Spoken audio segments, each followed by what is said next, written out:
Welcome, everyone, and welcome to the Mental Health Advocacy Series. We're back with another great conversation this week. The focus of this series is the mental health in the Black community. With this series, it's my desire to share information with the community on topics such as understanding what mental health is, myths and stigmas about mental health, generational trauma, therapy and other resources, barriers to help, and much more. Today, we are talking about Black men and mental health. I'm Tamika Daniel, and I serve as the Behavioral Health Community Organizer of Greater Richmond SCAN. I'm an East End community resident and mother to 4 children. I've been advocating for the needs of my son with autism, and that led me to advocating on a larger scale in the 10 years of not being employed. I began as SCAN's behavioral health community organizer in August 2019 through a partnership with Richmond Memorial Health Foundation. Utilizing my expertise and experiences, I bring SCAN's work in adverse childhood experiences, trauma, and resilience to the community through trainings and forums.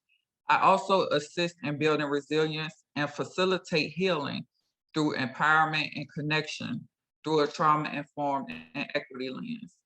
Additionally, I bring my voice and advocacy to meetings and tables throughout the community.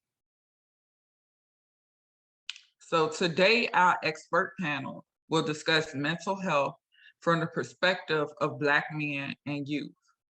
They will help us understand the concerns and offer helpful ways to address these growing concerns. Even without any of the events of the past 2 years, Black mental health has already been suffering, and Black people are statistically less likely to seek help. But we know healing is possible, and it's important to treat ourselves with love and compassion, even as we fight for justice. And with that being said, I want to go ahead and introduce the moderator for this evening, and that is Mr. Philip Moore. Philip Moore was born in the Bronx, New York, and eventually moved with his family to Hillside, New Jersey. In 1995, he graduated from Hillside High School, and then in 1996, he matriculated to higher education at Virginia State University. After leaving VSU in 1998, he returned in 2012, graduating with a Bachelor of Science degree, and I don't want to misread that. What is it, Philip? Sports, marketing, health, and physical education. Okay. Okay. While there, he was an active member of the Sports Managers Club. He is a distinguished member of the first class to successful advertise and market the intramural basketball championships. Philip, for 9 years, has been a basketball official on the high school, collegiate, and professional levels. He worked 2 seasons in the NBA Development League, current in his 4th season for the NCAA Division I and II, and 9 seasons on the high school level.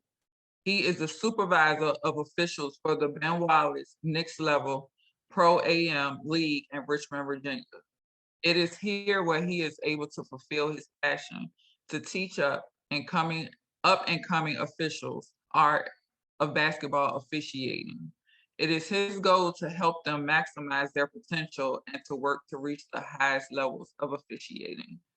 Thank you so much for joining us, Philip, and you can go ahead and take it away. Thank you, Ms. Daniel. It's indeed a pleasure and an honor to be with my brothers on tonight. Thank you so much for this invitation. I want to thank Greater Richmond SCAN, as well as yourself and Olivia Wilson for allowing me this awesome opportunity to dialogue with my brothers on tonight. And with that being said, I just want to take a few moments to address those that will be joining us via social media. Why don't you take a few moments and like this, comment, and share this with your networks. Let everybody know that we're going to be jumping into some powerful dialogue talking about Black men and mental health. And with that being said, I want to introduce our panelists on tonight. First, we have Mr. Duran Battle, a Richmond native who has done quite a bit of work pivotal work with our Black men and women in our community, not only as an educator, but doing other work in the community.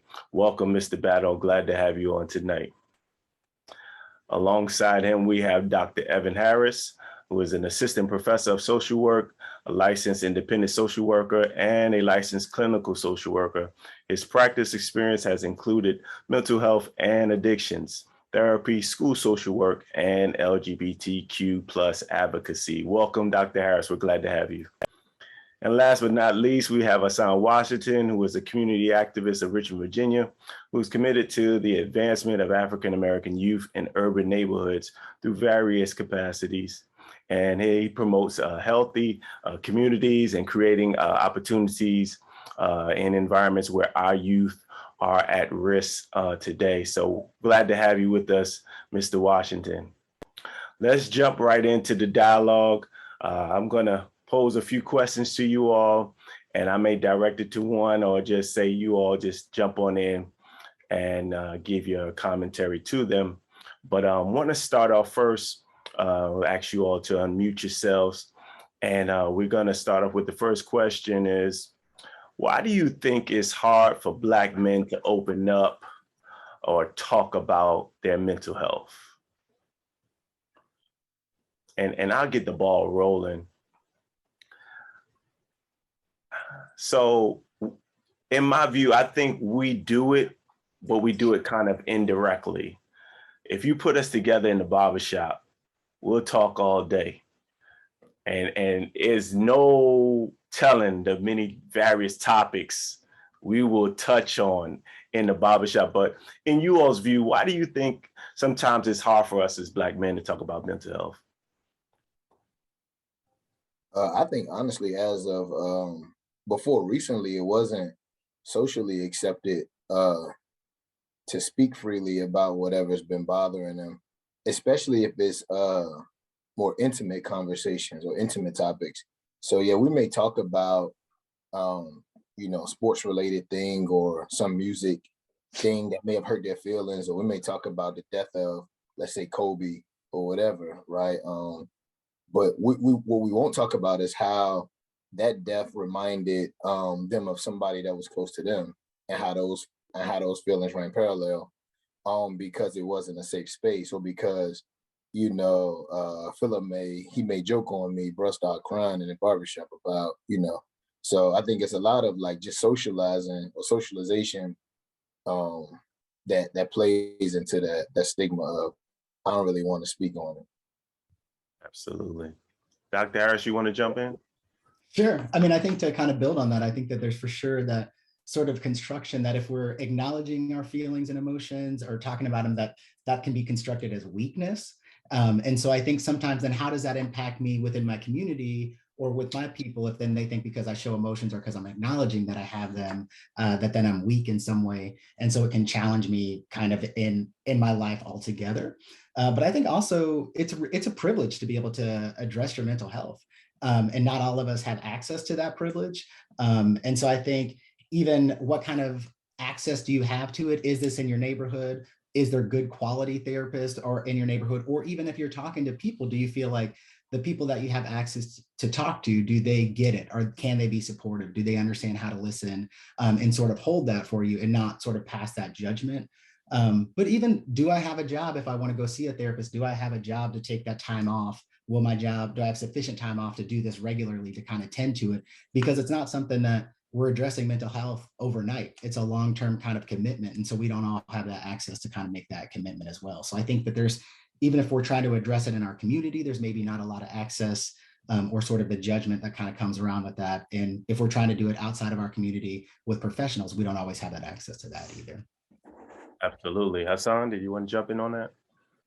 Yes, sir. I want to, first of all, I ditto the things that both of the gentlemen, Mr. Battle and Dr. Harris said. I also believe that there is not, as a young man, there is not an emphasis during developmental years on the value of mental health. So we grow into men who we don't even see the value all the way in expressing our mental health and maintaining a positive mental health. So that's what all of that becomes. And not to mention, I want to piggyback on the social construct of men being like this macho, super strong. We can't talk about things that may hurt us, the way that things make us feel, how they might even alter, everything that's going on within us. We just have to keep up this image.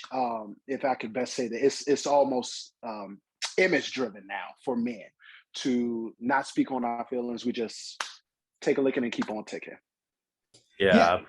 Go ahead, Dr. Harris. Yeah, I was just going to add on that, because I think that in the same way that we have these conversations about like toxic masculinity, and we're talking about the implications of toxic masculinity on like women or the greater society, but not recognizing that we're victims of it too. Like I'm held responsible for stuff that maybe I don't believe in, but if I don't do these things, like that has a negative impact on me. And I think even having those spaces to talk about men's studies. So even with academia, within academia, I think people kind of see men's studies as a joke of like, oh, all studies are men's studies. But it's like, no, there's a whole lot of stuff that we're not talking about, and we don't have room to kind of even be able to acknowledge. So even in these spaces of like academics, or even with therapeutic settings, that we can't really be given credit to, there's other stuff that's going on that's harming us, that maybe we feel obligated to have to perform and sort of follow through, and that we don't always have an option to get around it. Yeah, no, go ahead. No, go ahead. Jump in. Sometimes too, though, and you see it in like artists, right? They will express themselves, right? But it's typically through another lens or another layer of, and maybe it's through like aggression. I instantly thought about Meek Mill, right? And the passion that he speaks his bars with in the song Oodles and Noodles Baby, right? And if you never listened to it, you should. And I know for sure, Hassan, that's a tool that you can use, and we can talk about it offline, a tool that you can use to teach from to the children that you servicing. It's called Oodles and Noodles Baby. But that is some form of him releasing how he really feels, right? And he put cadence to it, right? A musical cadence to it, and he put some music behind it. But a lot of children, that is their outlet, right? At one time, it may have been poetry, like Tupac, right? Who had been through a lot, and he had to get it out some way or another. But that's also the beauty in hip hop to some degree, right? When it can be expressed and articulated in a way that's like, let me tell my story, like Biggie. Let me tell my story about this one time XYZ. So I think that to Dr. Harris' point, yeah, it may not be that ultra professional around, but we'll also like find a way to get it out of us to some degree. And I want to also say that the thing of all of this now is media plays an influence on how it's received.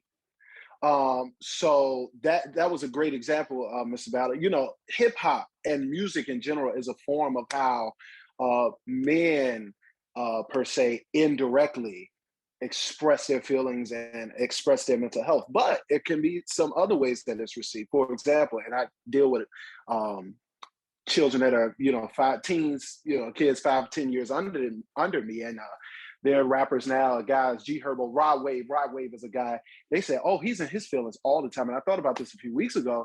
Well, what if this is something that he's really dealing with, the things that he's talking about on these records? But the way that it's received is, oh, he's in his feelings. Or we may positively receive it, but we don't look past, it's just a good bar.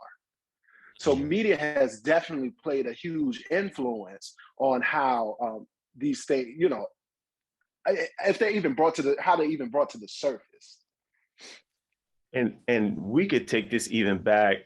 I like how you all are bringing it into contemporary times. We could take this back to our origins. When we first come here, the first thing they do is say blue is for boys, pink is for girls. And we're already associating with a color, a gender, and pink is softer or blue is more macho, when they're just colors.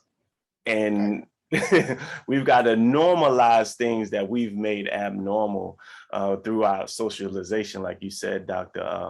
Mr. Battle. I'm speaking that you're studying for your doctorate. But it is very critical how we're shaped as soon as we come in. And I was doing a little study not too long ago on this topic of toxic masculinity, Dr. Harris, about how it is said that male babies cry more than female babies. And if we told our brothers that, would they believe it? That you cry more when you're a baby than a female does. But I want to transition us to right where we left off, where you all were talking about as far as knowing about safe spaces and things. There's this sense you could kind of take away that Black men come away with the notion that really the community really doesn't care about us. And that if they don't care, why should we express, right? If we are expected to be performance driven or production driven, why should we take the time to express ourselves? And why should we even give over to the notion that there's someone out there that cares for us? So what do you think some of the factors are that have contributed to Black men feeling like the community doesn't care about them? And what would it take, or what would you like to see happen to address some of those concerns? I think when initially when I hear community, I think about the components of it, right? So in present day, right? Because at 33, the community that I lived in Churchill isn't the community that we have now, right? The community that I lived in, we had access to a pastor at any given time that we wanted to. And honestly, we could pick a church. I mean, I lived in between 3 churches, right? And they were all maybe 2 blocks away. One was right across the street, right? We also had recreation and park members that we knew cared, right? Because they got paid peanuts and they gave us all our time. They gave us all their time, right? And then we had the school component, and the school component was a little more structured, a little more rigid, but you know, it was what it was.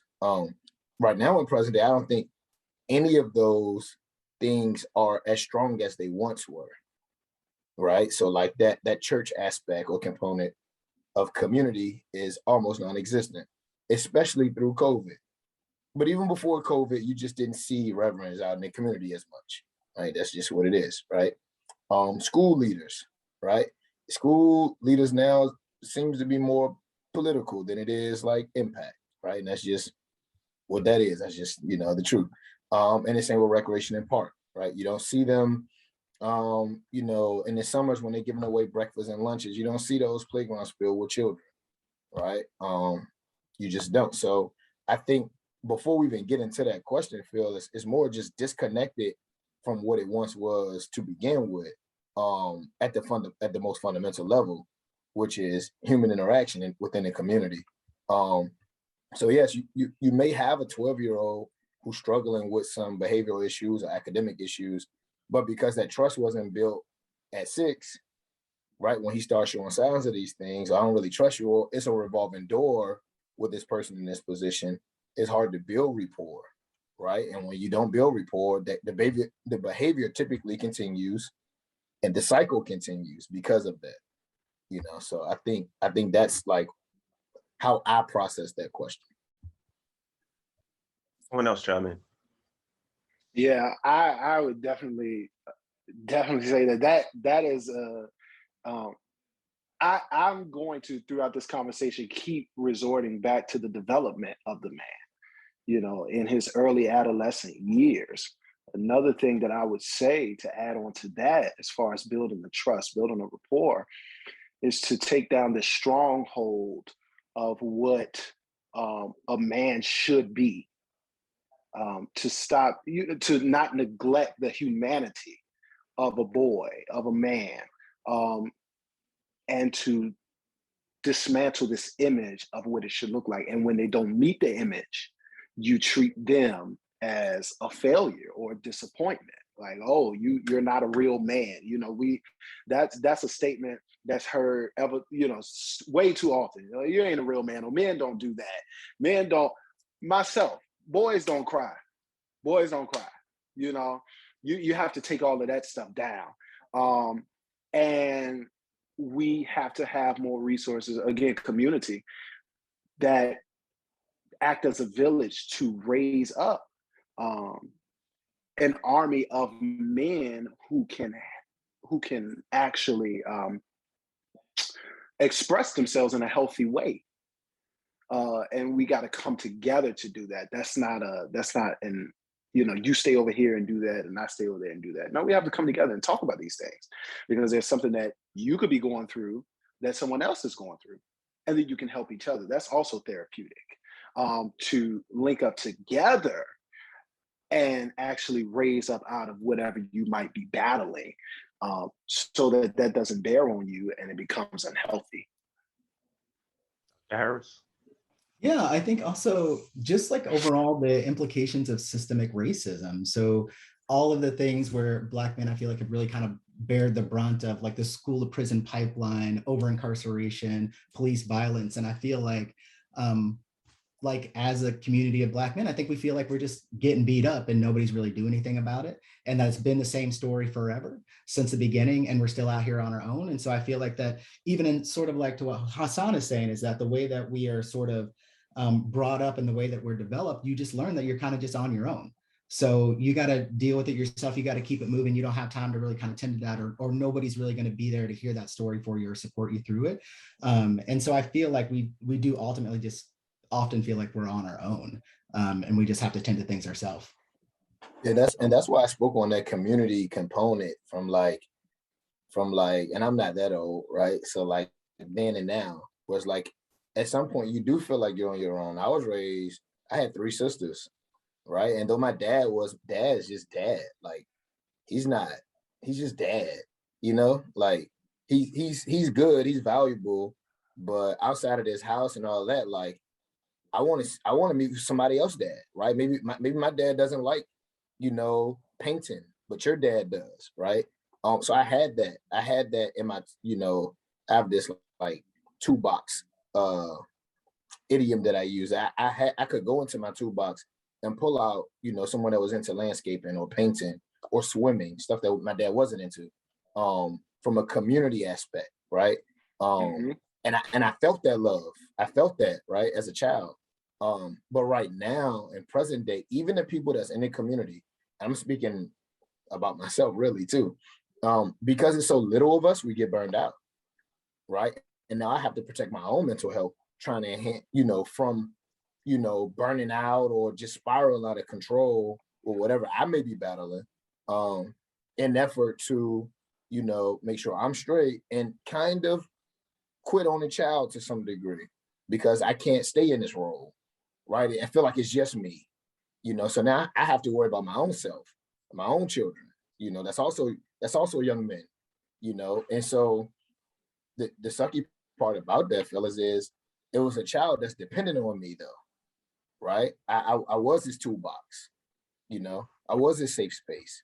I was the person that he could call at any given time, or his mom could call and say, hey, Mr. Battle, this kid, you need to come get this kid, or you need to talk to, almost as if I'm his father, so sometimes it's you battle it, no pun intended, but you battle between your own mental health, the child's needs and mental health, and trying to find and wedge a way that you can fit all of it into, one box, bow it, and call it, like humanity, I guess, in our community. So it sounds like we've kind of experienced a sense of compassion fatigue, where once were compassionate about each other in the community, but along the way, we've kind of gotten weary in that area, and we're kind of needing a resuscitation of our care, especially for our men in the community, from young lads all the way into adulthood. That needs to be a greater emphasis and an effort made in that area. Thank you for that. What are some of the factors that you think have contributed to Black men feeling like the community doesn't care, and what would it take for us to change that narrative? I think the very first thing, not to cut you off, Hassan. Oh no, you're good. You're good. One of the most important components to me is like, even when our men go away for things that they've done and they paid their debt, that we accept them, we embrace them, right? Because they have a skill set, right? They have experience in something that we don't want our children to experience, right? So we have to allow them back into the community and teach them how to pour back into that cup of society, right? A lot of times what we do is we condemn them, right? We cross them out as if they're not valuable. No, they are valuable. They were humans when they did it. They were humans when they served the time. And now they're a different human, right? And this is how you pay this forward, right? You pay this forward by grabbing a little cat that you see in the street doing something he's not supposed to do. And instead of encouraging it, hey, look, this is what it's like and what they call the spread, right? And Hassan, you in that realm, you know what that is, right? This is what that's like, right? You don't want to do this, right? It's like this, it's like that, it's always cold, it stinks, the food is bad, blah, blah, blah, blah, blah, right? And accept that, right? Accept that so that now we have somebody that we can reach out to in that toolbox that says, I don't want to do this, right? I don't want to do this. I don't want to do what whatever Mr. Craig did, right? Instead, I want to do what Mr. Battle's doing, right? And now let's bridge that gap between Mr. Craig and Mr. Battle to say, all right, these are the things that this child needs to do in order to make sure he's, you know, he has a safe space and that he will continue to thrive into young adulthood. Yeah. And to encapsulate what he's saying, beyond accepting them and embracing them, empower them and strengthen them. Not just with other tools and things of that nature, but speak words into their life that affirm them, encourage them, and make sure that they know that there is a place. Sometimes there are people there, or there are outlets there, but because we've been going for so long thinking that we're by ourselves, we don't even take advantage of the things that are being opened up to us. So let the men know, hey, I know you might be going through this or that, just letting you know I'm here for you anytime you need something, and mean that too, so that the Black man does not feel disappointed again. Because the system has disappointed the Black man. In some instances throughout development, family has disappointed the Black man. Now we're in that stage that we need that. So let them know that, hey, you have a place to open up. You have a place to release. You have a place to let go. So yeah. Yeah, and I think that, and some of it's beyond what we can do within our own communities, and that's like on a systemic level or within policies. And so if we think about, like, for example, if we're talking about somebody who's been incarcerated, and if you're in a state and you lose your right to vote, then what sort of options do you have to really speak on things and to change that world or to change the space that you're looking for? And I think with employment, that then if there's places that allow you to not be hired because you have a felony conviction on your record, then how can I take care of myself? How can I take care of my family in this way that I'm supposed to be? So even if I went to prison, if you're saying then I'm reformed, or I did all this stuff, I did all those things, I paid my due, but then you've cut me off of my legs and I can't get a job, I can't take care of myself or my family. Like, what am I supposed to do? So I think we create these situations to where you can't be successful. So not only do we have all these pressures that put you in a situation in the first place, when you go through the paces and do all the things that you're told to do, you still can't come back from it. There's no way to get ahead. And so when you're at that point that you know that there's really nothing that you can do, then you got to make your own way. And sometimes the way that we make is not the way that society wants us to make, but in situations, what other choices do we have? And I think in communities that are so long oppressed and don't really have any resources or access, and communities that are tired or overburdened, that they can't offer us the support that we need, and we're sort of, abandoned little boys and stuff, and then trying to kind of make our own way. I think some of it is a reality of where we are, but I think it has to be addressed on all these levels. So we need to figure out how can we build those supports up in our communities? How can we create those access? But we definitely have to have something done as far as policy is gone to change these things, so we can actually move forward and have access, to have equal or equitable access to things, which we don't. Like, if we're being honest, we don't. And people who say we do are just not being honest with themselves or really paying attention to kind of what's going on. Dr. Harris, you almost took the words out of my mouth. That was going to be the next thing that I say. We must, as a community and as a people, we must advocate for the Black man, for the things that the Black man need, but may not be able to get on their own because of the system. You have to advocate. Community is what changes it. That's what we say. So community changes policy. When you band together and you show a united, strong front, and you go into those places and you advocate for those changes. When you advocate, you have to be persistent. So when I say advocate, don't just stand up one time and say, no, that is essentially a lifelong commitment, advocacy altogether. But you advocate until you have gotten what is due you. So as a community, we must advocate for the Black man until the Black man has gotten what is due to them. And I would add along that with not only change of policy, but we hit on the fact that we as Black men are finding it hard to trust others to kind of open ourselves and be vulnerable. But at the same time, trust is a two-way street. And I want to look at it through the lens of an employer-employee. We've got to begin to start trusting, Mr. Battle, those who are returning back into society to say, hey, here's an opportunity for work. And not look at that record and put that X on them and say, well, we're really not even going to consider you no matter how qualified you are. We got to open up those avenues of opportunities and employment so that, like Dr. Harris is saying, we're not so far behind and trying to play catch up so much. But along with that, I want us to get into, because you all were touching on safe spaces. And we know that there's a lack of safe spaces for Black men to express and be vulnerable with each other. But there's a heightened sense of mental health. There's a lot of talk around it these days that wasn't there in times past. And so we are really becoming more aware of how important mental health is. You have a doctor for the body, for your physical health. You should have a doctor for your mind too. And I always say, if you Black and in America, you owe yourself the gift of therapy, to deal with what we've dealt with in this country. But safe spaces, do you all feel as though if we create these safe spaces that one Black man will open up and be vulnerable with each other? And then two, what would those safe spaces look like? Because there's a notion out there that Black men don't talk, but we do talk. Let's jump into that. I think that it would take a lot for that to happen. And this is me just speaking from the lens of, I could even just say special education, right?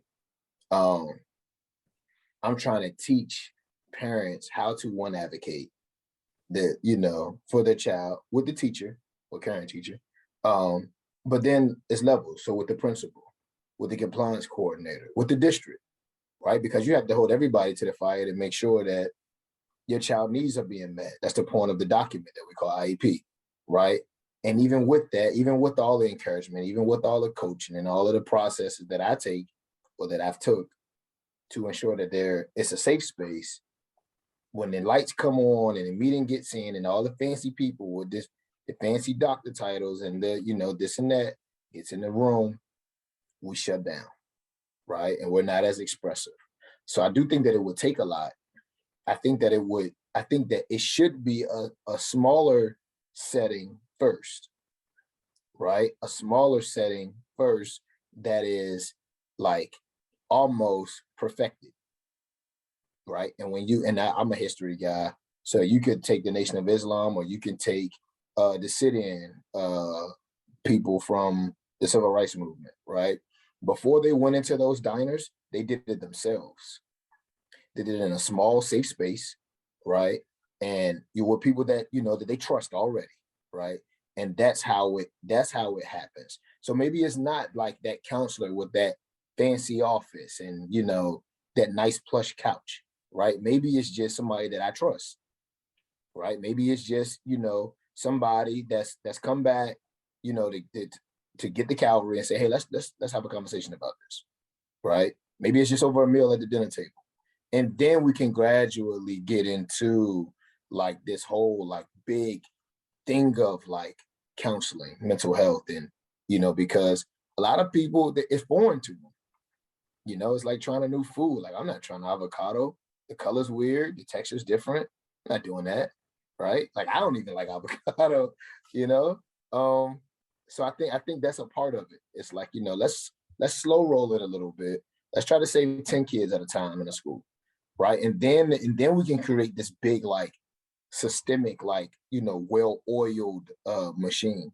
And I think that it has to be done with some level of fidelity, I think it has to be with a level of fidelity. Someone else jump on that. Yeah, I would definitely agree with having smaller settings. Mr. Moore, you brought up earlier barbershops. That's a very organic setting. We just cats coming in there to get our hair cut, and it ends up turning into hours and hours. People spend hours in the barbershop not getting a haircut. It takes an average of 15 minutes to get a haircut. And we in there talking. So, whether we do it in a small setting and it grows into something bigger, it should always remain as something that's organic.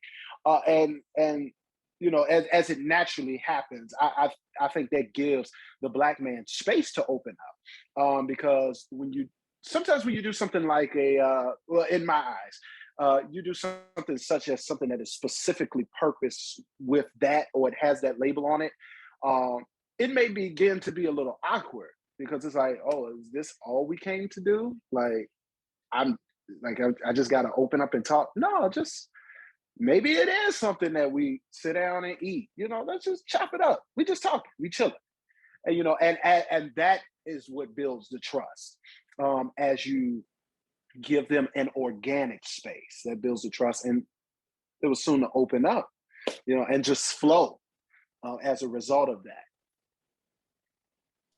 Yeah, so I have a lot of thoughts about this, because I think at first, like, what really is a safe space? And I think that even when we have them, so in the ways of, like, even for myself, I was bused for racial equality. So I went to an all-white school. I was one of the only Black kids there. And then the way that I was educated, and then how I had to get older and sort of reckon with my own internalized racism, because all the things that I was told and I was believed to be true, which just wasn't.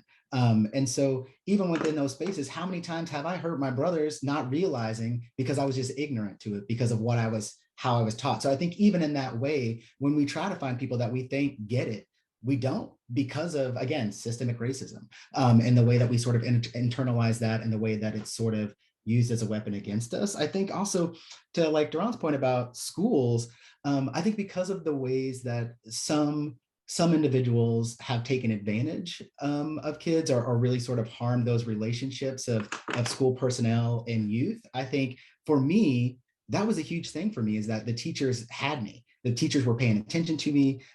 They could help me after school if I was struggling. They did all this extra work. But I think because some people have really damaged that sort of connection, it's harder and harder, I think, for the people in those positions who really want to be helpful and get it and can see that this kid needs a little extra work, and I'm glad to do it. I'm happy to take care of them. We don't really have those opportunities anymore.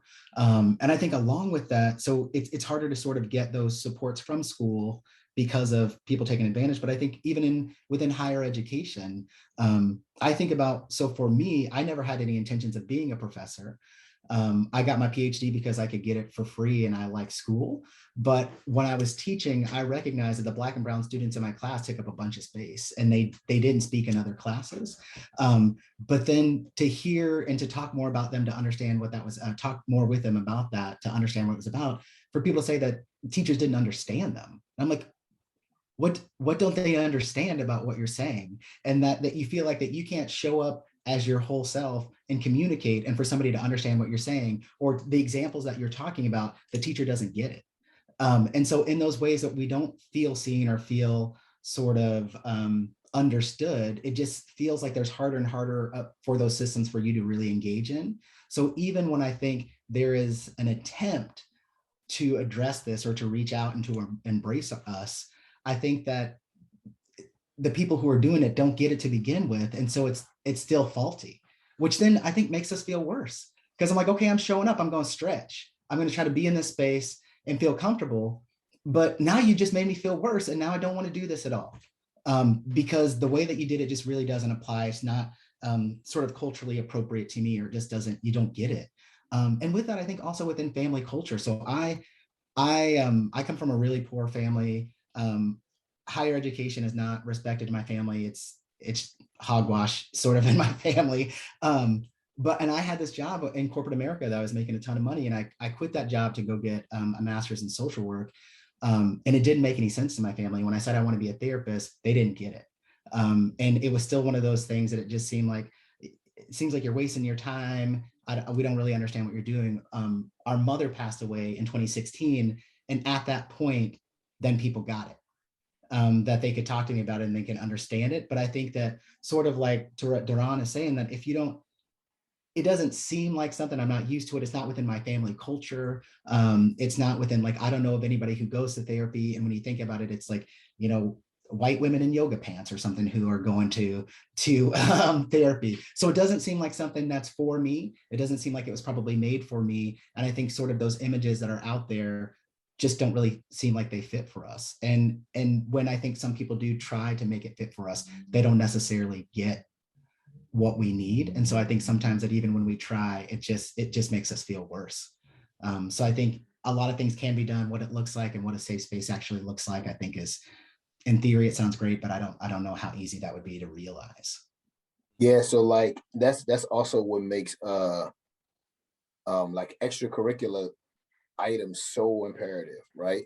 Because that breaks the barrier of that awkward phase, right? If I'm a trumpet player and here I have this music teacher, you know, and I have lessons, right? I have lessons. It's intimate as is, you know, and that's a safe space. It doesn't have to be this fancy office, right, with this plush leather couch and take your shoes off and the stuff you see on television, right? As an athlete, you know, my high school baseball coach hit me tons of buckets of baseballs. We talked through it. We talked about ball, and then he took me home. What you trying to do, right? You got really nice hands and ball, right? Or let's talk about this, right? That's a safe space. In his car filled with Newport smoke was my safe space. You know, so it doesn't always have to be like this thing that we like try to make it be. What it is I trust this guy in one thing, and because he's pretty good at this one thing, let's see what else he's good at, right? And maybe I can put that again into my toolbox. Y'all stick that toolbox concept in, put it in your back pocket for later. But that's what I use, right? I'm gonna stick that into my toolbox, right? And now I just trust him. You know, now I just trust him until he breaks it. He's never broken it, but you know that's now my safe space, wherever that is. If I get 2 minutes, if I'm running late, I got a test, I got to school late, I'm kind of ruffled up, coach. You got a second? That's my safe. That's therapy, right? Man, you good, champ. Just do what you always do. You know it, don't you? There you go, right? That's therapy. You know, so it doesn't always look like the design, because what's for us was never for anybody else but us, right? Like we're the only humans in this country that's gone through what we go through to this day, you know? So it doesn't always have to be about what it looks like. It is what it is, you know? And I know that's an idiom that we say, what it is what it is, you know? Yeah, You definitely. all, go ahead, Hassan. Go ahead. I was going to say, definitely recognizing the uniqueness of the Black man, and that's what makes it safe. Safe spaces are only safe because it is conducive and beneficial to you and what you need. So, whatever it may be, you can't necessarily use I wouldn't even use the word system. You can't use a system because that system may not be able to apply to everybody, not in its specificity. It has to be something that applies to the uniqueness and the individuality of that particular Black man. Yeah, do you all, in your view, there's this rise of mental health awareness amongst popular culture, athletes, musicians, actors and actresses are now speaking out on it.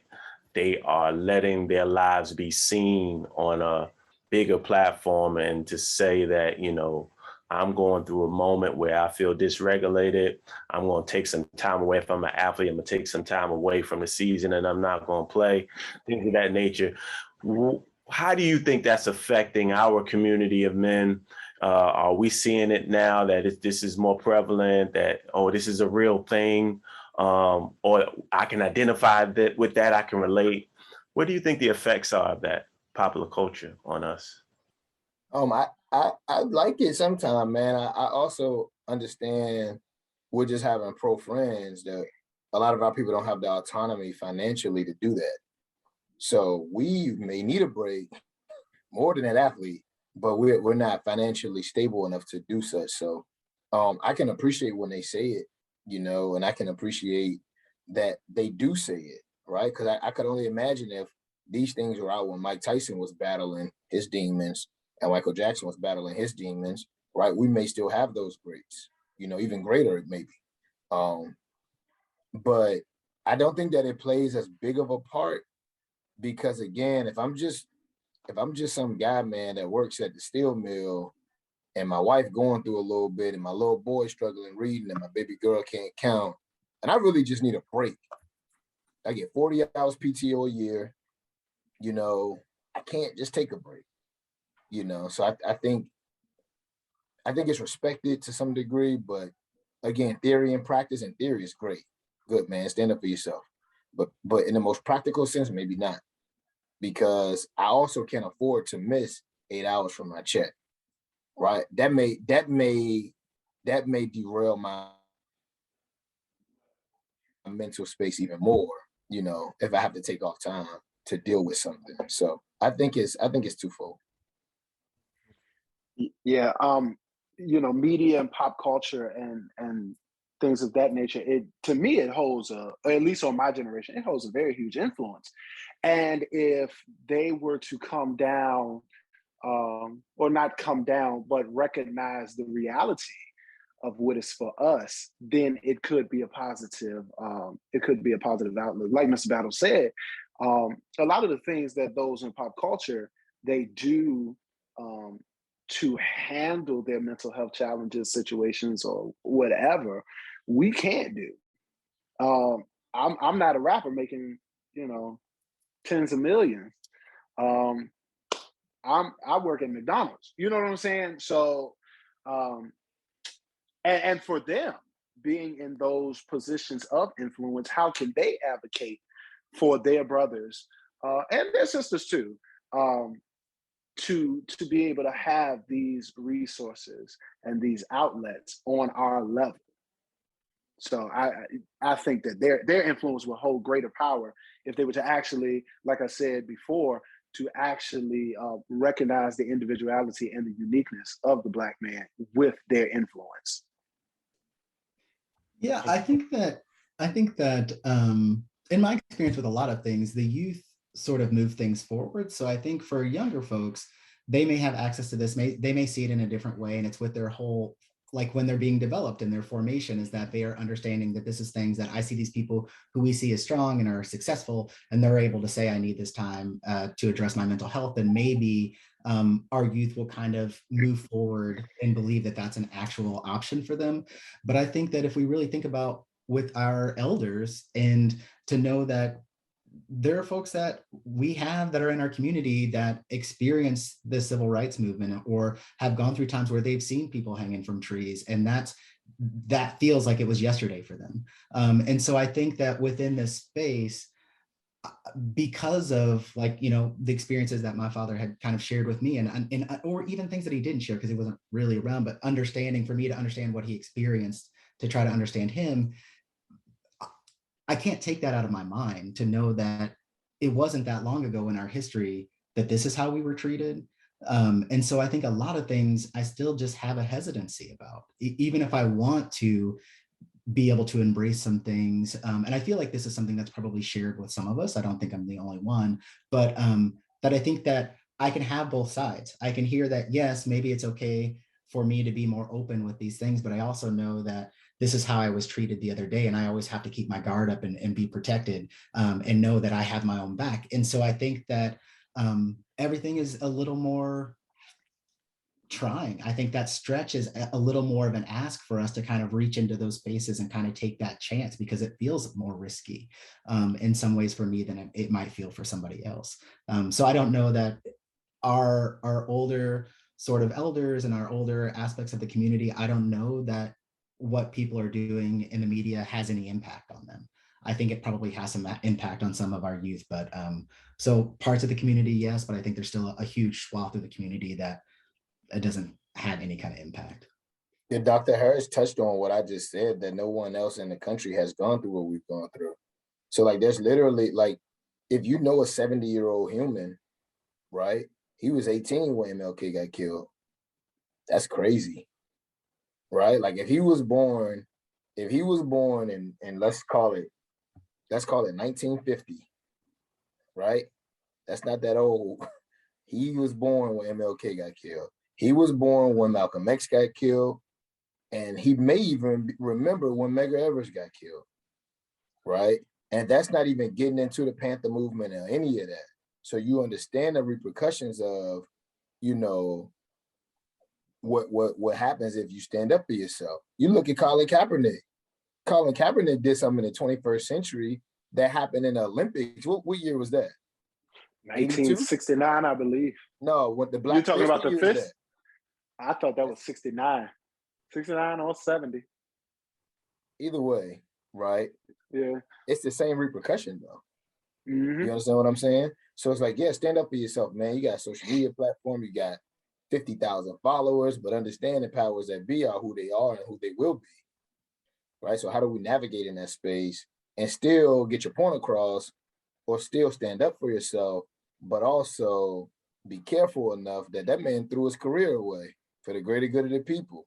The greater good of the people didn't even respect a lot of what he did, right? And I don't know if y'all do, but a lot of people still watch it. I ain't watched it, but a lot of people still watch it, right? So he threw away tens of millions of dollars for the greater good of the people, and the greater good of the people didn't respect what he did enough to stand up for, you know, what was best for all of us. You feel me? So it's like, sometimes it works, right? When the NBA said we're not playing the day after the guy who got killed, that worked for a day. But what do? We as soon as the jump ball, we cut the TV on and we watched it again, right? Now realizing that owner owes that guy that money, whether we watch it or not. You know, that they signed a contract for that. He owes him that. We don't have to watch it, right? Go play with your kids in the yard for those 2 hours. Teach them how to regroup numbers for 2 hours and suppress that urge to watch whatever it is, because that's how they control us. That's how they manipulate us. You know, we have these artifacts that we just can't get enough of. You know, that means absolutely nothing in the grand scheme. Like if you're a Rams fan, you had to work Monday. You had to work Monday. You'll use your PTO. Don't mean nothing. You know, so it's like, it's twofold. While it does feel good to see us stand up by ourselves, like Simone Biles said, I'm not doing it, I don't feel like it. Right? That's her right. You can't tell her how to feel. It feels good. Good, Simone. Good for you, Simone. But at the very same time, we can't do that. We, as you know, the majority can't do that. I want to pull something out of what Mr. Battle said, and I want to bring up this point. As the Black man has been imaged as the protector, he should be protected.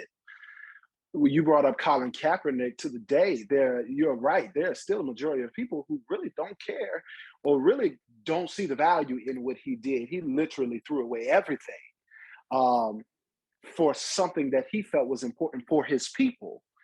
And I mean, for us, we may recognize it, but we neglect the value in it because we are not acting as community to advocate for why he did what he did. Same thing back then with the Olympics incident that happened, and to the day, you know, those things, it was recognized, but it was neglected. So as we put our necks on the line to fight for these things, protect, and that protects, or that could play a part in protecting our mental health, because you have surrounded us with love and protection. To covet us and say, hey, he is our Black man, and we are not going to let you do X, Y, and Z to him because he belongs to us and he's fighting for us. He's fighting for the mother, he's fighting for the child, he's fighting for the other, and he's fighting for the fathers, he's fighting for the mothers in our communities. So protect him as such. You know, I also think about if we think about how we're talking about this, is that if we're saying that Colin threw it away, but really he leveraged it and it got taken from him. And so he didn't say, I don't want this, like shove it. Like he said, I'm in this position where I can do this. I'm going to do it because I believe in it. And then it got stolen from him. Like a lot of things happen to us the whole time. But I think that we need to make sure that we're telling the right story and not the story that we hear. And because that's the way that then we just continue to oppress ourselves. And then that's what I'm talking about, that safe space is then when can I do something? Because then if the story of what I did is then told wrong or incorrectly by my own people, then it's like, again, why do we try? You're absolutely right, because I That's true. definitely said threw it away as if, and I don't watch anybody's news ever. And the people that see it that know me knows that's the truth. I don't watch anybody's news. But I did say throw it away, just thinking of like, yeah, well, he threw it away. No, they did steal it. He was talented enough to play, and honestly, you know, he probably still is. So I agree with that. That was good. Yeah, thank you for that correction, Dr. Harris. Yes, absolutely. That's really lends to what you were just saying, Hassan, that not only are we the protectors, but we need protection, you know? And we're seeing that in the events as they played themselves out, especially with, you know, George Floyd. One of our protectors needed to be protected in a moment, a vulnerable moment. And what the thing that I say about how this mental health piece is kind of risen to the forefront, I think one of the major contributions to that is the George Floyd murder, and that this is something that has happened to us since we've been here, but we were all home to see it this time.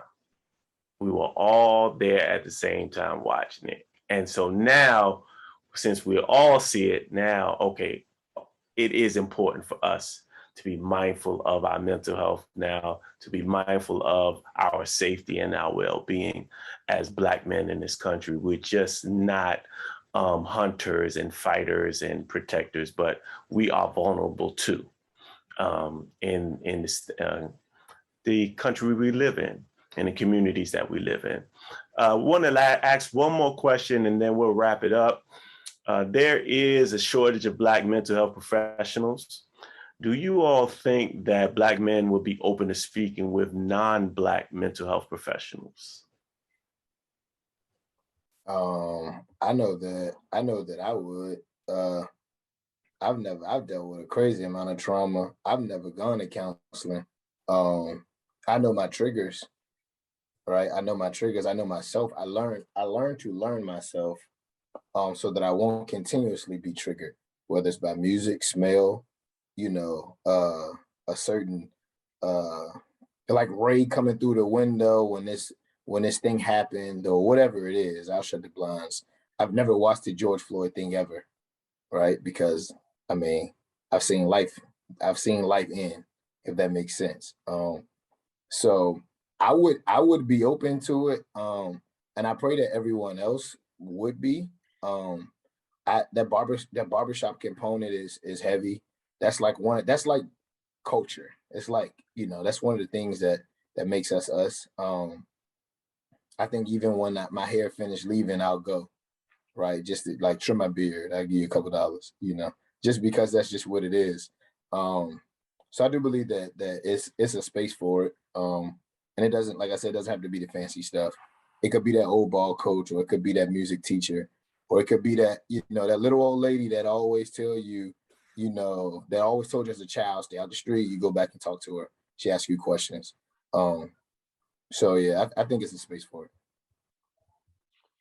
Yeah, I think, quite honestly, the Black man will simply be satisfied when they find an outlet that they can trust, Black, white, or other. So, and me personally, I think as far as mental health professional, as long as the trust is developed, I think that I personally would be open to that as well. Yeah, I think for sure. I think all of us are just looking for somebody who understands us and that we feel like they can be seen. And so I think that that comes in a myriad of packages. I know that for me as a therapist, that I have plenty of colleagues that provide or have and otherwise support like African male sort of clients and stuff, or African American clients. So I don't think that that's a thing. I think for sure people are providing that. I think it's more important that, you know, as therapists or as just whatever service providers, that we're informed that, I mean, I want to say culturally competent, but in some ways, what does it really mean to be culturally competent? Because we're about individuals.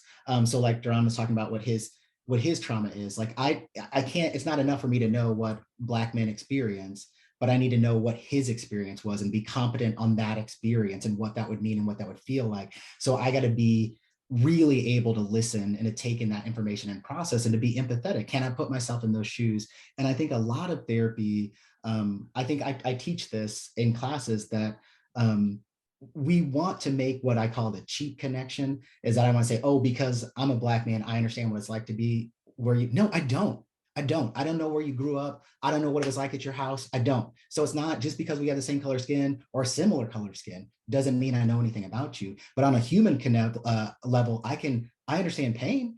And so when you talk to me about a situation, it was painful and it was hurt and you have trauma, I understand those things. And so I need to be able to connect on that and not be wrapped up in what it looks like on its face, but to understand at the root of that, what that feels like and what you do with it and how it lays on you or how you have to carry it around with you all the time.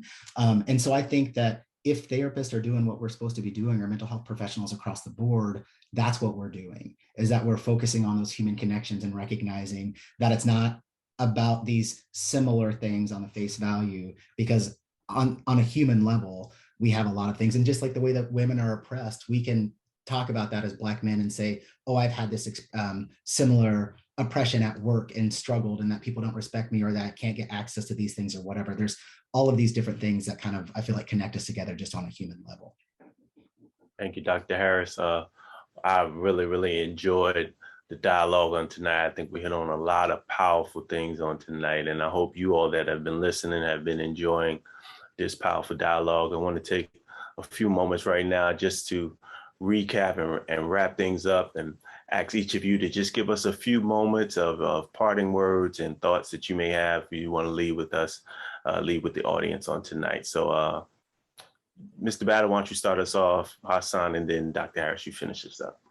One thing I would say to people, I mean, we've been talking about men, but there's a lot of women that's in our community that's battling and struggling and fighting and clawing to stay afloat. But if you are a part of this system of oppression, one thing that's liberated me was journaling.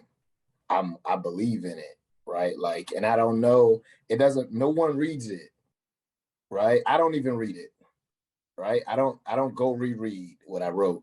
I write it to get it out me, to get it off me. I shut it and I close it. If it was ever be found, I wouldn't even care. Don't even matter. But I do that for me. So I said before, I've learned myself. I've been quiet with myself and I've learned myself. I'm comfortable with myself. And it took a while, you know, but learn yourself. In those waking moments, before you go rush to pick up your telephone, sit with yourself, right? And write it out. If you can't write, type it out, speak it out, right? But do that for yourself. And I found that that's been vital for me. And I can only speak from the lens of myself. So that's one thing. And the second thing is to be nice to yourself, right? Life's hard. The world don't care. The world don't care. And they definitely don't care if you look like us. That's just what it is. So be nice to yourself. And when you get a chance to get it out, whatever makes sense to you. For me, it's writing. I journal it, 3 subject notebook, a couple bucks. And then keep it some safe place. Keep it some place safe so that you can get it when you need it. For me, it stays in my backpack. Doesn't matter what's going on. Give me 2 minutes. Let me get this out, right? And that's my closing statement. Thank you, Mr. Battle. Hassan? Yes, to the Black man, you deserve to take care of yourself. You deserve to have an outlet. You deserve to let it go, and you deserve to release. Um, you deserve to be protected as you are the protector. So please take care of yourself. Don't be afraid to let it go, release, outlet, because you deserve to. You don't have to be that strong macho guy. Thank you. Yeah.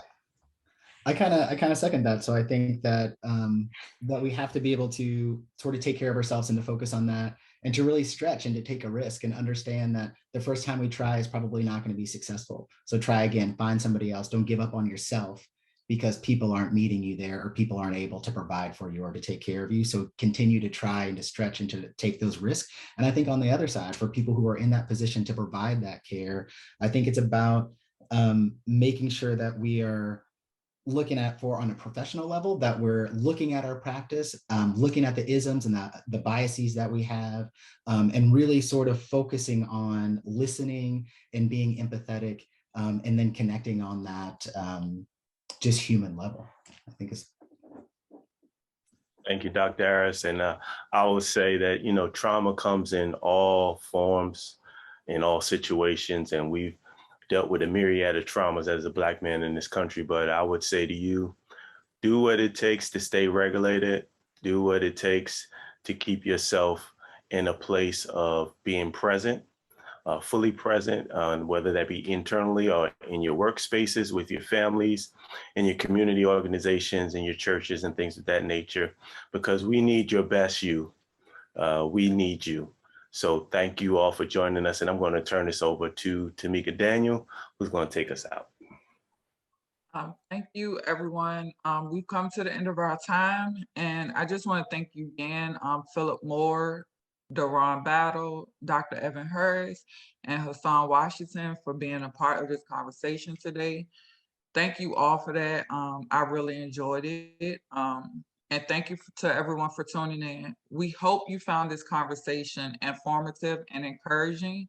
We will be back next week for the next conversation in the Mental Health Advocacy Series. Take care, and we look forward to staying connected with you.